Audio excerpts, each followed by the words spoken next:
The Supreme Court chamber went completely silent.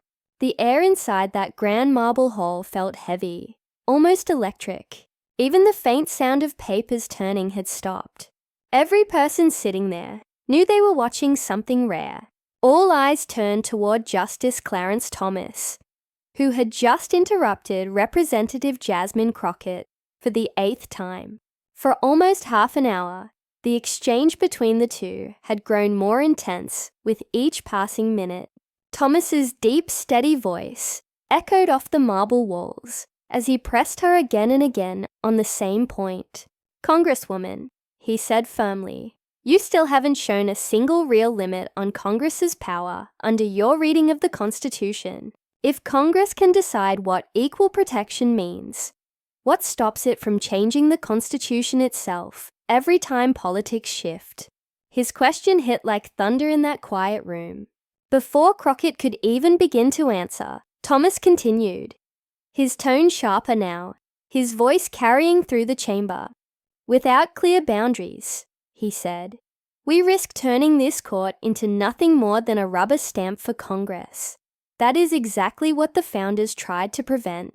For a moment, no one moved. The silence was thick. Even the court reporters hesitated, unsure if they should keep typing. Jasmine Crockett stood at the podium, her hands lightly resting on the wood. She didn't flinch. She took one quiet breath, then another, as if measuring every heartbeat. Then, in a calm, steady voice, she spoke. "Justice Thomas," she said, "the limit you're asking for already exists. This court created it in a case called Bourne versus Flores. It says Congress can make laws to protect rights, but only when those laws fit the problem they're trying to fix. And this law meets that test. We have 850 pages of evidence proving that." The room froze again. Chief Justice Roberts looked at Thomas. Justice Kagan raised her eyebrows. Justice Kavanaugh flipped through his notes to find the case she mentioned. And then, for the first time all morning, Justice Clarence Thomas said nothing. This wasn't a normal court hearing. It was history being written in real time. A first-term Congresswoman had just stood up to one of the most powerful justices in America, and she hadn't just survived the challenge, she had controlled it. Most people watching the live stream had never even heard of Jasmine Crockett before that day, but inside legal circles, she was known as one of the sharpest constitutional minds in Congress. Before she ever ran for office, she had worked as a constitutional lawyer, arguing real cases in federal courts. She had clerked for a federal judge, written legal briefs, and spent years studying the fine print of the Constitution. When she ran for Congress, people said she was too serious, too focused on law, not politics. But she always replied with one line: "The Constitution isn't about politics. It's about keeping the promise of fairness alive." And on that day in the Supreme Court, that promise was being tested like never before. Justice Clarence Thomas, on the other hand, had walked a long and complicated road to that courtroom. Appointed in 1991, he had spent much of his early years on the court, saying very little.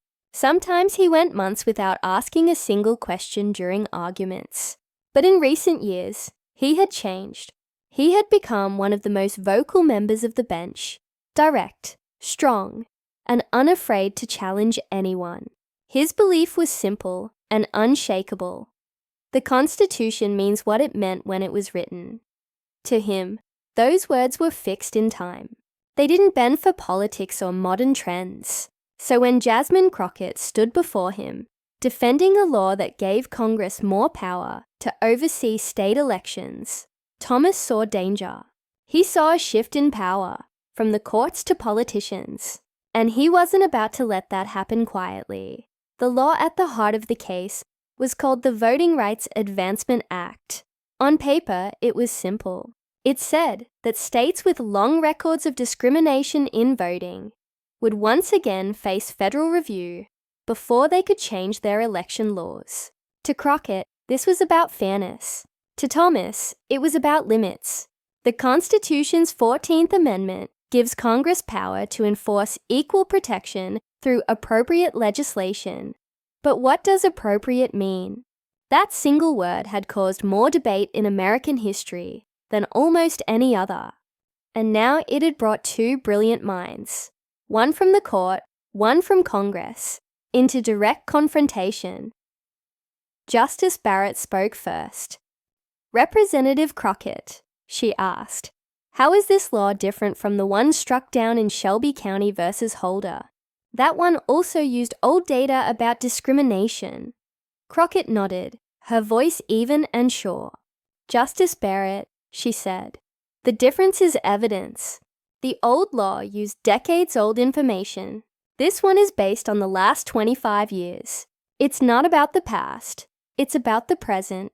Barrett leaned back thoughtfully. Then Justice Kagan followed. "Your law has different levels of oversight," she said. "How do you make sure those levels match the real violations?" Crockett replied without hesitation. "Each level is tied to real facts. States with more violations face more oversight. States with fewer problems face less. It's all proportional." The room could feel her confidence. She wasn't just prepared, she was commanding the discussion. Then came Justice Thomas. His voice filled the chamber like rolling thunder. "Representative Crockett," he began, "your reading of the 14th Amendment gives Congress enormous power. Where does it stop?" Crockett began to answer. "The limit comes from this court's own ruling." But Thomas cut her off. "If Congress can decide what equality means, what's left for us to decide?" She tried again. "Justice Thomas, Congress finds the facts, and the court ensures the law fits those facts. It's a balance." Thomas interrupted again. "A balance that lets Congress control the Constitution." The crowd shifted in their seats, but Crockett stayed steady. "No, Justice Thomas," she said. "Congress doesn't control the Constitution. It protects it." The back and forth continued. Thomas pressed her again and again. "What stops Congress from calling anything a violation?" he asked. Crockett replied, "You do, Justice Thomas. The court does. In Bourne versus Flores, this court said Congress must prove that its law fits the harm it's fixing. If it doesn't, the court can strike it down." Thomas frowned slightly. "That case was about religion, not voting rights." "Yes," Crockett said, "but the rule applies to all laws made under Section 5. It's about how Congress uses power, not which right it's protecting." The two locked eyes. Neither raised their voice. It was pure argument. Logic versus logic. Thomas challenged her again, asking whether her law gave Congress too much power to decide what discrimination looked like. Crockett calmly explained that Congress wasn't redefining equal protection. It was simply applying the court's own definitions to real-world facts. "Congress can't create new rights," she said softly. "It can only protect the ones this court already defined."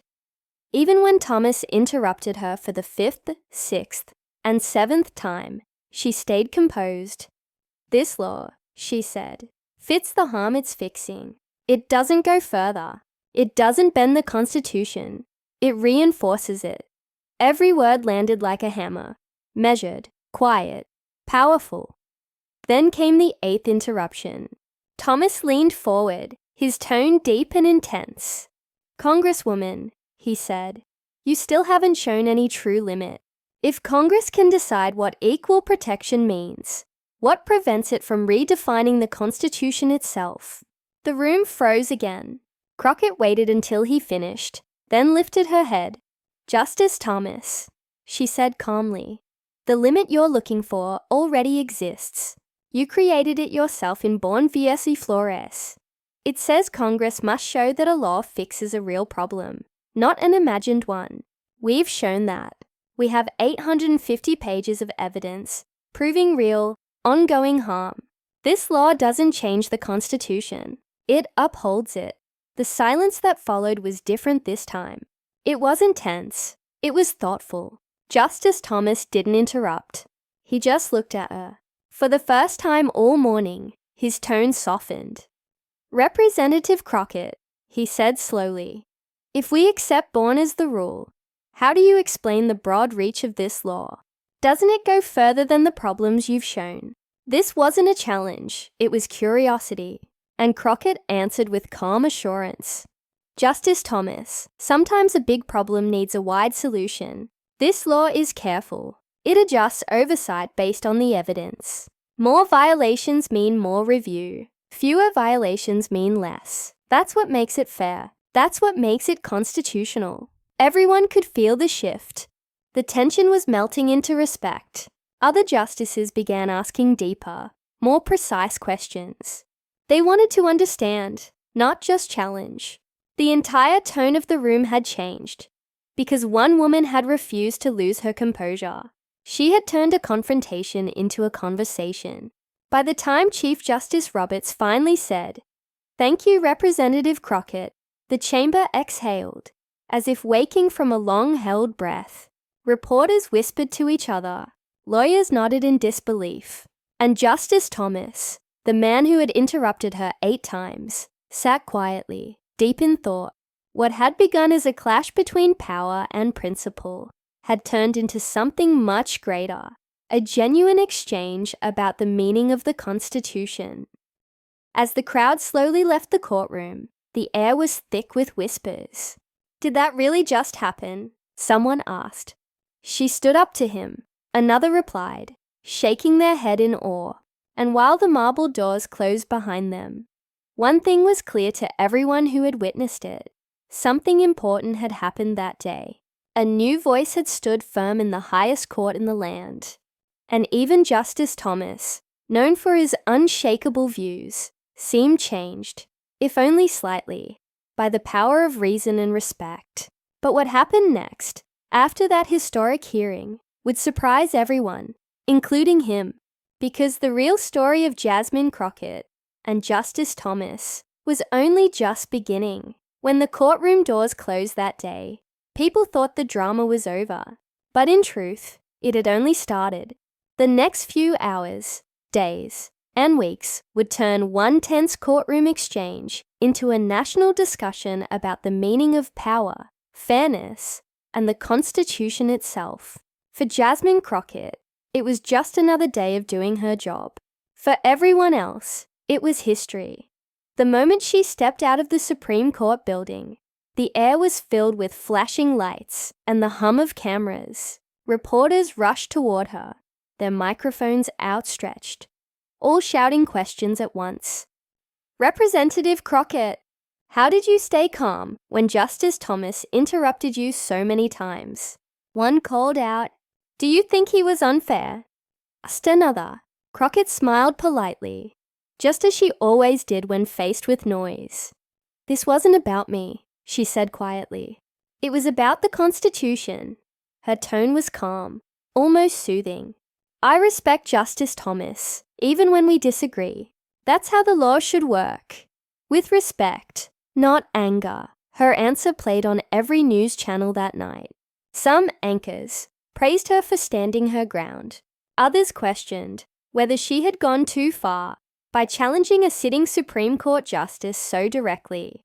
But one thing everyone agreed on: she had been calm, respectful, and unbelievably prepared. The clip of her saying, "Congress doesn't control the Constitution. It protects it," spread like wildfire across social media. Millions watched the moment she stood up to Thomas and stayed unshaken. Older viewers said she reminded them of the quiet strength of leaders from another time, steady, composed, and principled. Inside the Supreme Court, however, things were far quieter. The justices returned to their chambers. Some spoke in low voices about what they had just witnessed. Chief Justice Roberts was seen pacing near the window, his face thoughtful. Justice Kagan reportedly told a clerk, "That was one of the most disciplined oral arguments I've ever seen." Justice Barrett nodded in agreement. "She never lost focus," she said, "even when Thomas pushed her." And Thomas himself, he said very little. But those who worked close to him later described him as unusually reflective that afternoon. He stayed behind in the courtroom, long after everyone else had gone. He sat at the bench, flipping through his notes, staring at Crockett's citations. For most people, oral arguments are just legal talk.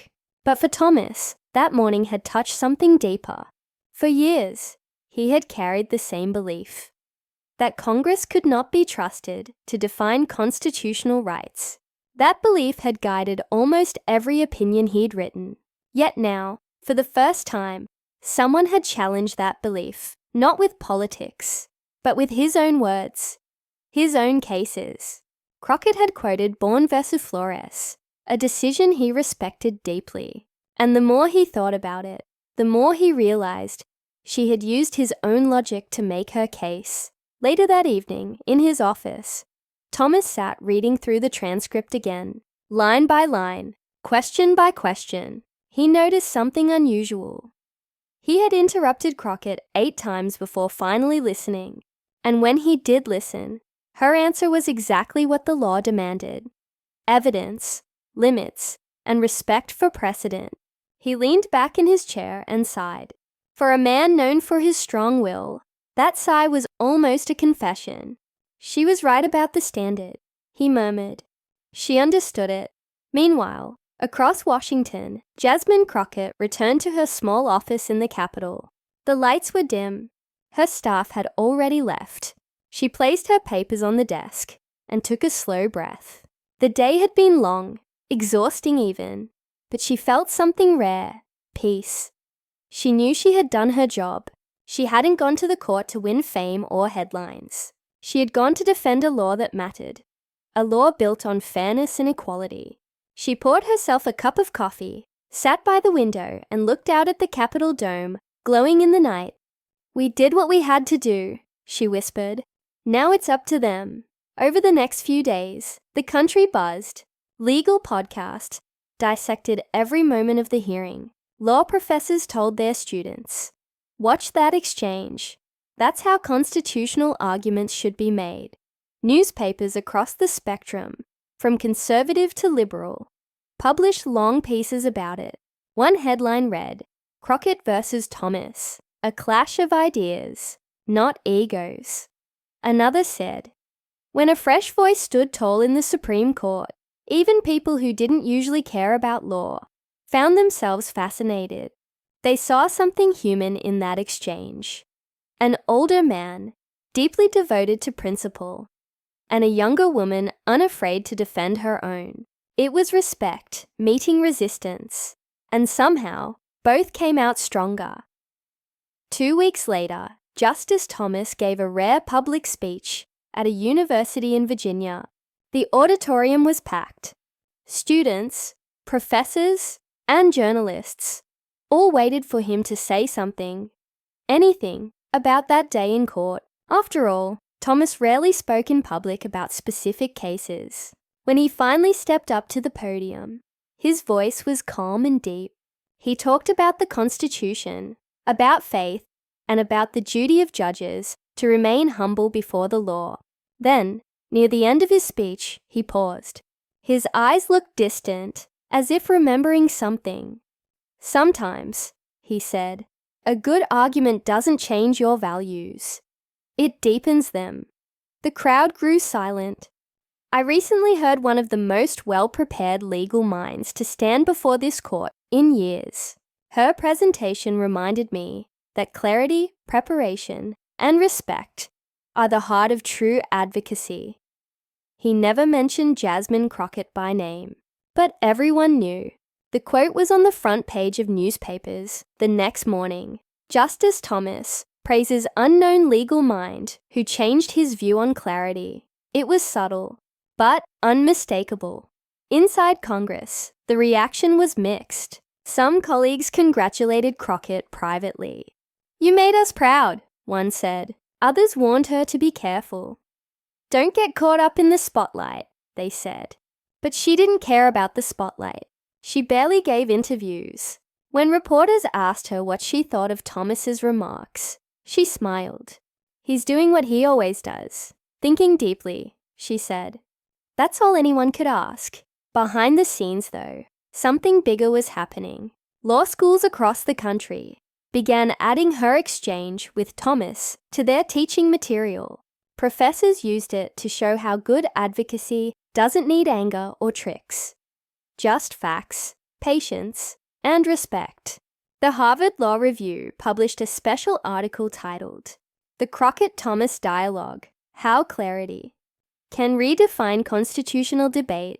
It explained how the argument showed a new way forward, one that mixed Congress's evidence-based approach with the court's legal precision. And still, as all this unfolded, the Supreme Court had not yet released its decision in Alabama versus United States, the case that had sparked it all. Rumors spread that the justices were divided. Some believed Thomas would write a strong opinion against the law. Others thought the case might end in a surprising compromise. 4 months after the oral argument, the court finally announced that it would deliver its ruling. The steps of the Supreme Court were lined with reporters. The nation waited. When the decision came out, it was a shock. The court upheld most of the Voting Rights Advancement Act, striking down only one section of the coverage formula. Chief Justice Roberts wrote the majority opinion. His tone was thoughtful, even admiring. "The record before Congress," he wrote, "demonstrates a level of detail and precision rarely seen in recent legislation. The proportional structure of remedies shows a clear connection between evidence and law. This approach reflects the very principle this court outlined in Bourne v. Flores." But the real surprise came when people read the concurring opinion. Justice Clarence Thomas, long known for his strict limits on congressional power, had written separately to explain his thoughts. His words left readers stunned. "While I maintain deep concerns about the potential for congressional overreach," he wrote, "I acknowledge that legislation, supported by concrete evidence of constitutional violations and structured through proportionate remedies, may satisfy Section 5's requirements." Then came the line that made headlines across the country. The extensive record developed by Congress and the careful argument presented by Representative Crockett demonstrate how constitutional enforcement can align with judicial principles. That single sentence changed everything. For the first time, Thomas had publicly recognized a new balance between Congress and the court.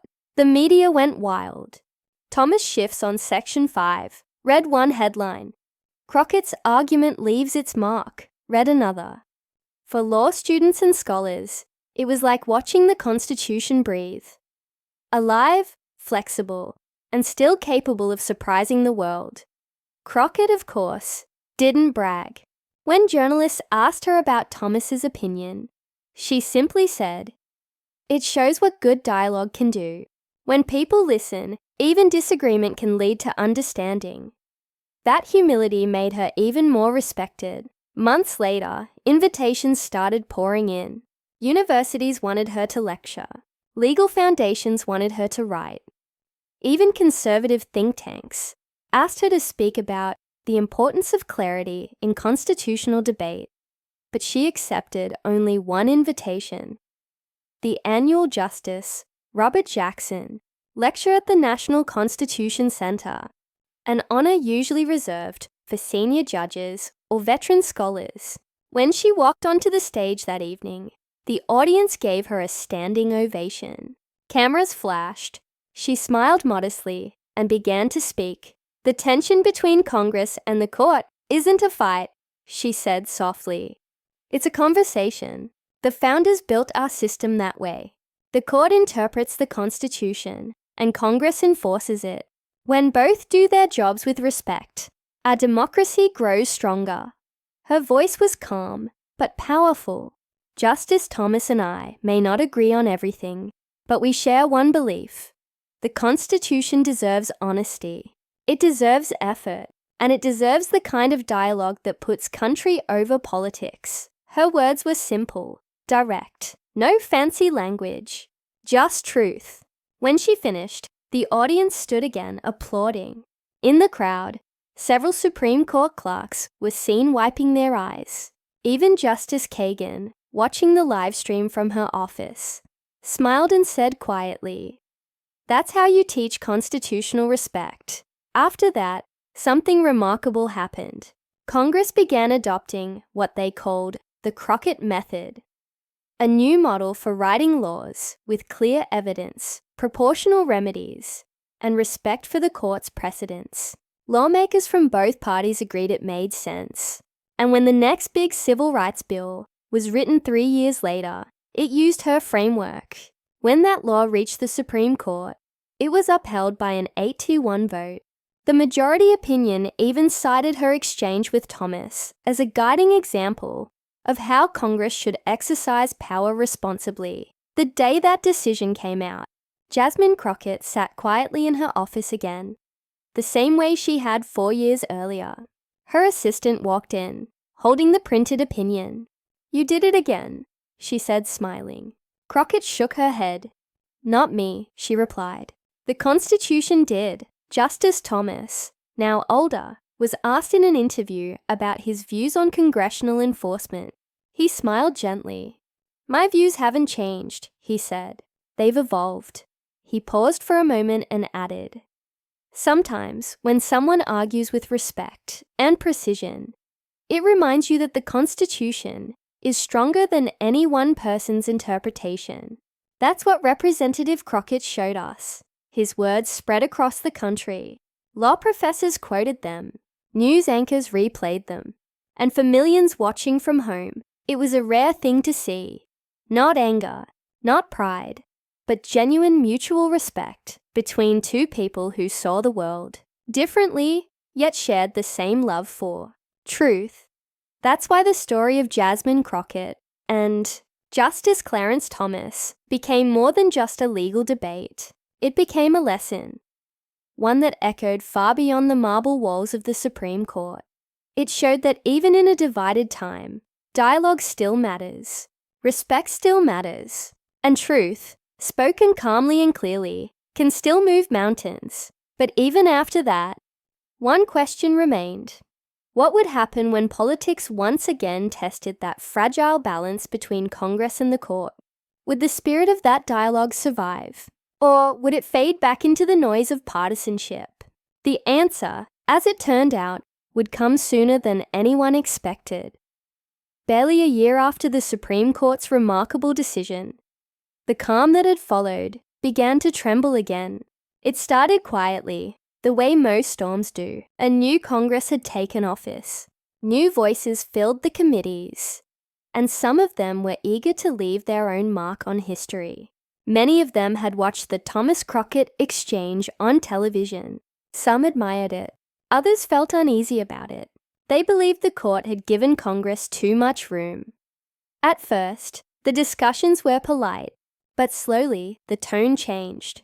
Lawmakers began to talk about testing the limits of congressional authority once more. Television commentators said, "It looks like Congress wants to stretch Section 5 again." Newspapers ran headlines asking, "Will the balance hold?" The country, tired of endless arguments, watched with mixed feelings.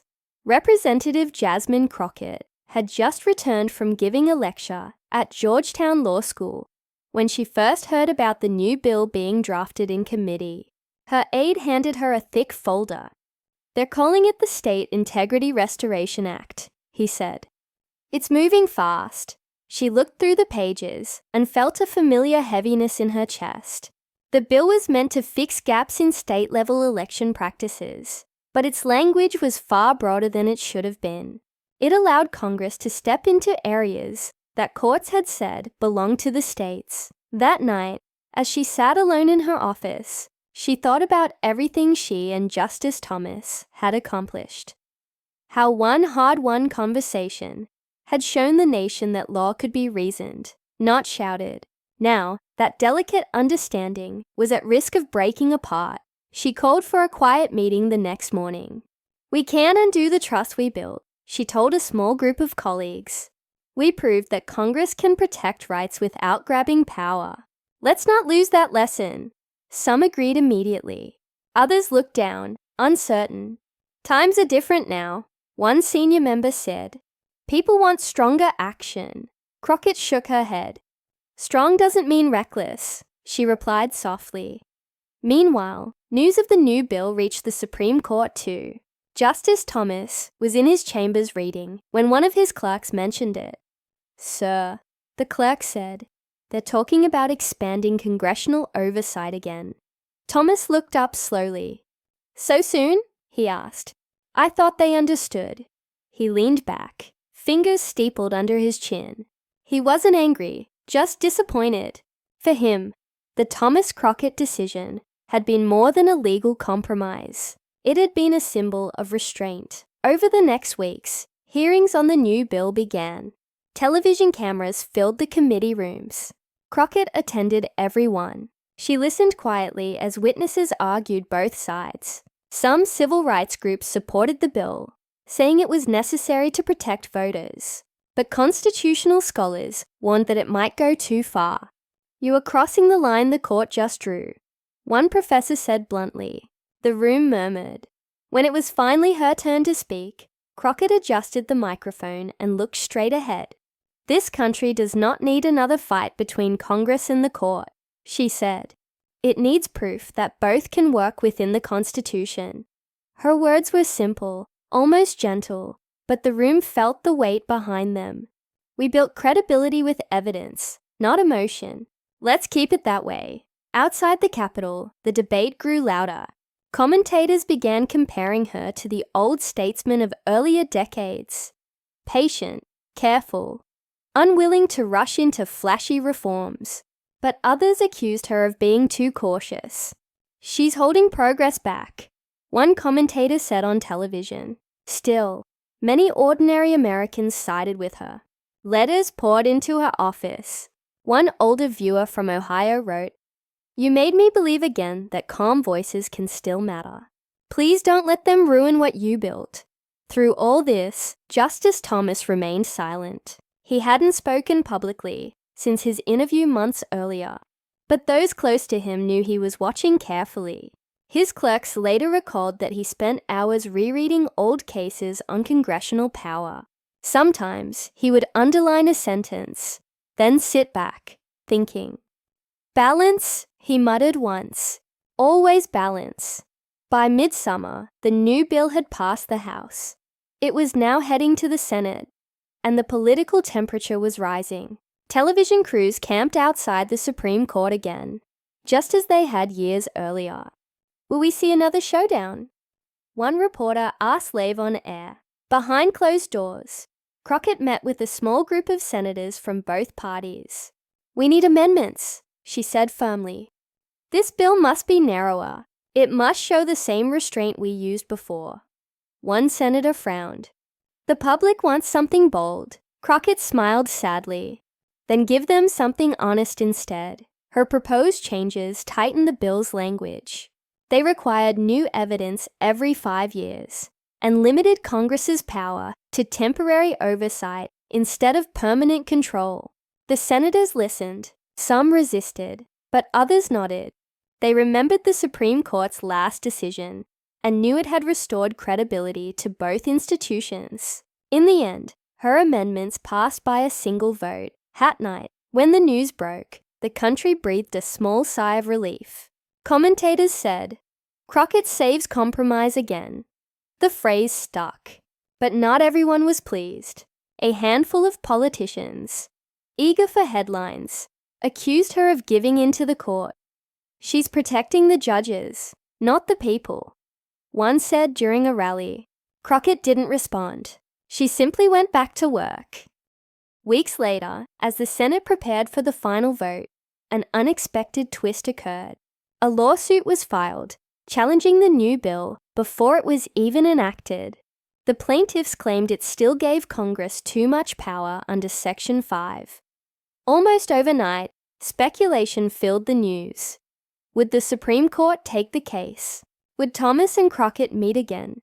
This time from opposite sides once more. In truth, Crockett didn't want another court battle, but she also believed in process. If the court wants to review it, she told reporters, that's fine. That's how the system works. Months later, the case, Harper v. United States, was added to the court's docket. The nation's attention turned toward Washington again. The memory of that earlier dramatic exchange came flooding back. Talk shows replayed clips from the first hearing. Will lightning strike twice? They asked.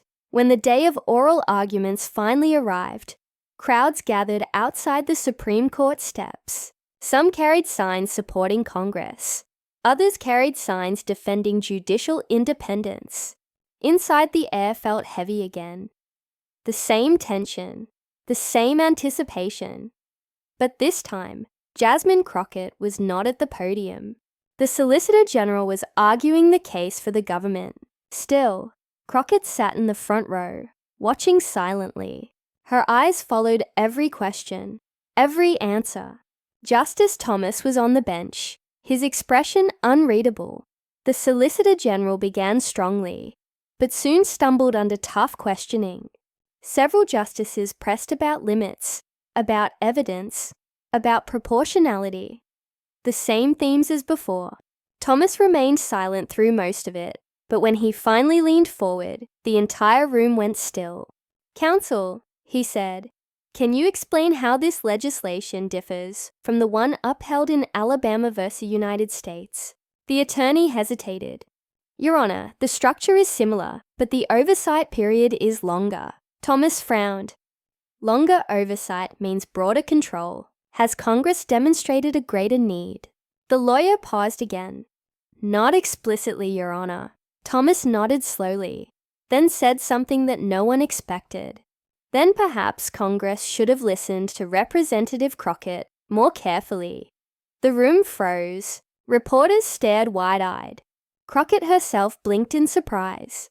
That single sentence was quoted for days afterward. It showed that Thomas, though still cautious, trusted Crockett's sense of balance. The questioning continued, but the tone of the hearing had changed. Instead of a clash, there was quiet reflection. Even justices, who often disagreed, seemed to be searching for middle ground. When the court's decision came months later, it followed the same spirit. The justices struck down a few overbroad sections of the new law, but upheld the core reforms that Crockett had added. The opinion repeated a familiar phrase: legislation that reflects evidence-based restraint remains consistent with constitutional principles, first articulated in the Thomas Crockett Exchange. The headline the next morning read, "The Legacy Lives." Commentators noted that even after political storms, the lesson of that dialogue still held power: precision, patience, respect. For Jasmine Crockett, it was vindication, yet she didn't celebrate. Instead, she returned to her committee work, quieter than before. She began mentoring younger members of Congress, teaching them how to read Supreme Court opinions, how to build factual records, how to write laws that could stand the test of judicial review. "Don't write for politics," she told them. "Write for history."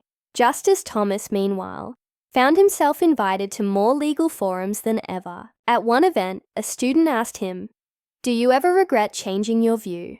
Thomas smiled faintly. "I didn't change my view," he said. "I remembered its purpose."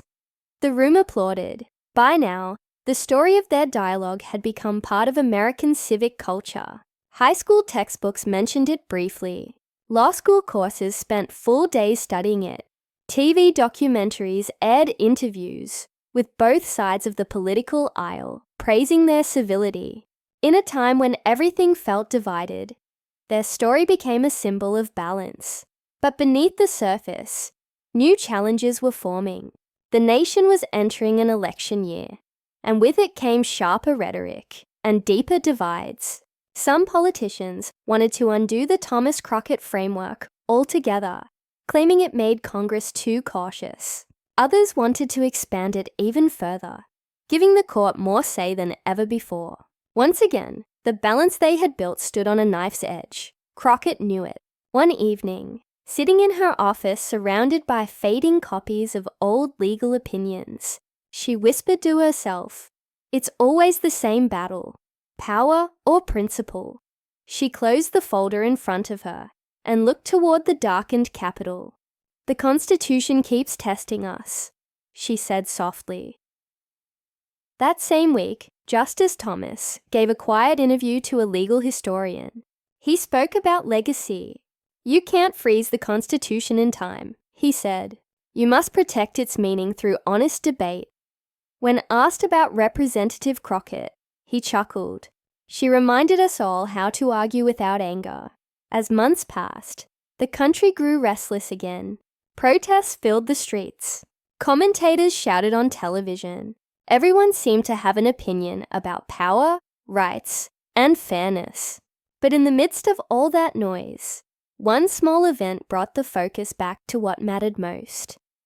It was a symposium at the National Archives, titled "The Dialogue That Saved Balance." Both Justice Thomas and Representative Crockett were invited. No one expected Thomas to attend. Supreme Court justices rarely appear at such events.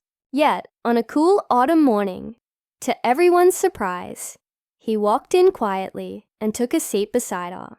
The audience gasped. Cameras flashed. The two shook hands, smiling politely. When the moderator asked them to reflect on their shared history, Thomas spoke first. "We argued about limits," he said. "But limits aren't walls. They're guardrails. They keep us from driving the Constitution off the cliff." Crockett nodded. "And guardrails only work," she added, "if both sides stay on the road." The audience erupted in applause. That moment, captured on every major network, reignited hope. It reminded Americans that even in disagreement, decency was still possible. Yet, as the applause faded, both of them knew the struggle would continue.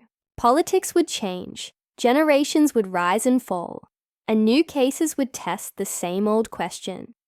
How far could Congress go before it stepped beyond the Constitution's line? Outside the building, as they parted ways, Thomas turned to Crockett and said quietly, "You know, Representative, this isn't the end." She smiled. "I know, Justice Thomas. It never is." They shook hands once more, their faces calm but thoughtful. Cameras captured the image. Two figures from different worlds, standing together under the soft light of a Washington afternoon. But even as that picture spread across television screens, whispers were already starting again inside political circles. A new controversy was forming, one that would not only test their legacy, but might also decide the future of how America interprets its Constitution. It began, as many storms do, with a single question whispered in a committee hallway. Does the Constitution still belong to everyone, or only to those who interpret it? No one knew who said it first, but within weeks, that question spread like wind through Washington. A new group of legislators had arrived in Congress, younger, impatient, eager to leave their mark. They looked at the careful balance Thomas and Crockett had built and saw something else: limits. They wanted action, not patience. They drafted a new proposal, one that would expand congressional oversight over state policies, far beyond elections. They called it the National Equity Enforcement Act. To them, it was the next step forward. To others, it was a dangerous leap. When Jasmine Crockett read the bill, she felt a slow chill travel through her chest. The words on the page were ambitious, sweeping, and vague. It allowed Congress to declare systemic inequality in almost any area: education, housing, employment, and to impose federal supervision wherever it found it. "This isn't evidence-based," she whispered. "It's emotion-based." Her staff looked uneasy. "They say it's the natural expansion of your work," one aide said. Crockett closed the folder gently. "Then they misunderstood my work." Outside the Capitol, excitement grew. Activists called the bill a moral necessity. Talk shows praised it as the law that would finally make equality real. Crowds marched with banners reading, "Finish what Crockett started." But Crockett knew that words without limits could harm the very balance she had fought to protect. "If everything becomes a constitutional crisis," she told a reporter quietly, then nothing truly constitutional remains. Justice Thomas watched from afar. He was older now, slower, but his mind remained sharp. Each morning he read the newspapers, laid neatly on his desk. Headlines blared about the new legislation. He felt both admiration and concern. "They're chasing speed," he said to his law clerk. The Constitution was written for endurance, not haste.